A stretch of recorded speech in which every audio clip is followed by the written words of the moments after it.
ان کی ایک خاموش مدد جو ہے نا معاملات میں شامل تھی، وہ بھی آپ سے پوچھ رہے ہیں، وہ بھی سوال اٹھا رہے ہیں کہ کس طرح کے الیکشن ہوئے اور اس کی تحقیقات ہونی چاہیے۔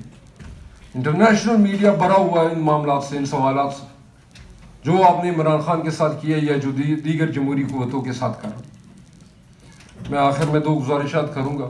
سب سے پہلے تو ان تمام سیاسی جماعتوں کا شکریہ ادا کروں گا جنہوں نے فارم 45 کی کلیکشن میں ہماری بھرپور مدد کی۔ میں ان سیاسی رہنماؤں، ان مشران کا بھی شکریہ ادا کروں گا جن کو باقاعدہ کال گئے ہیں کہ آپ آ جائیں، اگر آپ ہمارے ساتھ چل سکتے ہیں تو تحریک انصاف کی جگہ آپ کو اکوموڈیٹ کرتے ہیں، اور انہوں نے یہ جواب دیا کہ جنہوں نے جیتا ہے ان کے حوالے یہ سیٹیں کی جائیں۔ ہم ان جمہوری قوتوں کا بھی شکریہ ادا کرتے ہیں جو اس سخت وقت میں شروع سے ہمارے حق میں، ہمارے حقوق کے لیے، جو بنیادی انسانی حقوق اس ملک میں، یہ جمہوری حقوق ہیں، اس کے لیے آواز بلند کرتے رہے۔ ہم ان کو قدر کی نظر سے دیکھتے ہیں، اور ہم بھی انشاءاللہ ان کی تمام جائز حقوق کے لیے ہمیشہ آواز بلند کریں گے۔ ہماری گزارش ہے کہ آج رات 12 بجے سے پہلے جو بلوچستان کے رزلٹ ہیں وہ اناؤنس کیے جائیں، اور پورے اناؤنس کیے جائیں، 50% اور 60% نہیں۔ یہ ہمارا مطالبہ ہے۔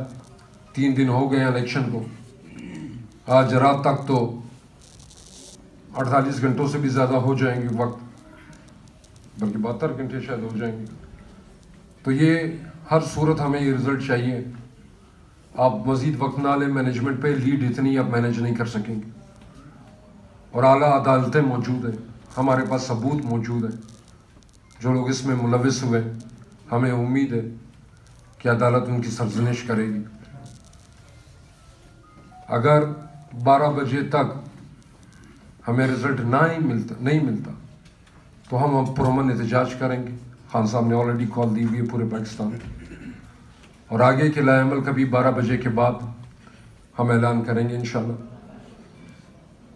ہم اپنی قوم کا، خاص طور پہ بلوچستان کی عوام کا بہت شکریہ ادا کرتے ہیں ان کے اعتماد پہ۔ ہم ان کی جو مستقل مزاجی استقلال رہا، ہم اس پہ بھی ان کو خراج تحسین پیش کرتے ہیں، اور ہم اسے وعدہ کرتے ہیں کہ جو اعتماد انہوں نے ہم پہ کیا ہے